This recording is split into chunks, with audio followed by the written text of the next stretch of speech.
Mylene, it's Eamon here. Can you hear me? Hello, Eamon. Yes, finally I've got you. Lovely. You've always had me, you know that. I've always been with you throughout the years.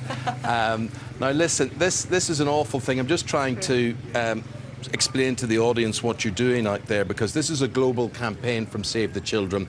And look at you, you're a mum, and your girls, Ava, and is it Mia? Who's the other one?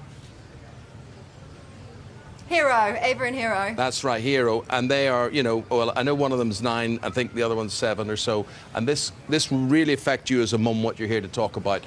Tell us about this child marriage business. Well, as you can see, I'm right in the middle of rural Tanzania. I'm here on behalf of Save the Children to launch their global campaign, Every Last Child. And what we're here to do is try and eradicate the deliberate discrimination that these girls are facing purely for being born girls. It is gender discrimination, and these girls are being taken from their homes and basically fed out to become child brides. Now, let's just give you an indication of some of the situations we've heard, because as you can see, I am in a school at the moment, and the girls behind me are the ones who've been rescued with partners of us from Save the Children as child brides. There are girls as young as 7 years old who have been forced to marry men twice their age. And let me give you an indication of what the going price for these children are. These girls are seen as assets, not as earners, and they can go for the price of 5 cows, 1 cow being worth £100, 20 cows being the maximum amount that we've heard someone has paid for these children.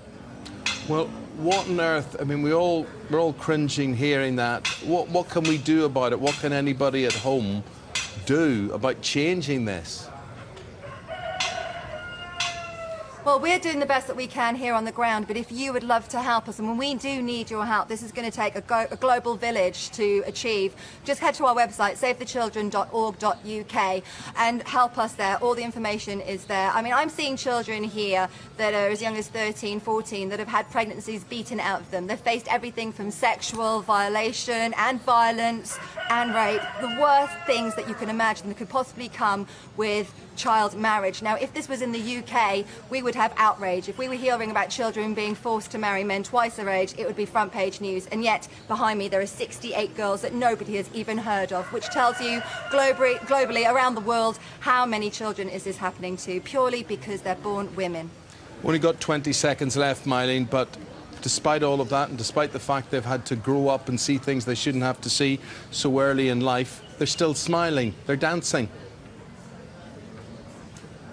Well, let me tell you a little bit about how amazing these girls are. I've spoken to them. These are the ones that have had the chance to be rescued, and they're making the most of every opportunity they have. The education that has been severely lacking within the communities that's got them to this position, they're trying to eradicate that themselves. These girls, they want to be lawyers, they want to be doctors, they want to be civil engineers, they want to build actual bridges within their communities, the communities that have disowned them for their own circumstances. They can see that they need to be a huge part of helping the next generation and their own sisters, their own children. It's wonderful that they're trying to help themselves, and in so doing, we need to help them. Savethechildren.org.uk, please help us. Well done, you. That's Every Last Child, the Save the Children campaign, and it's going worldwide. Mylene, thank you. Good luck. The cock is crowing. This is Sunrise. We're back after the break. I'm going to go and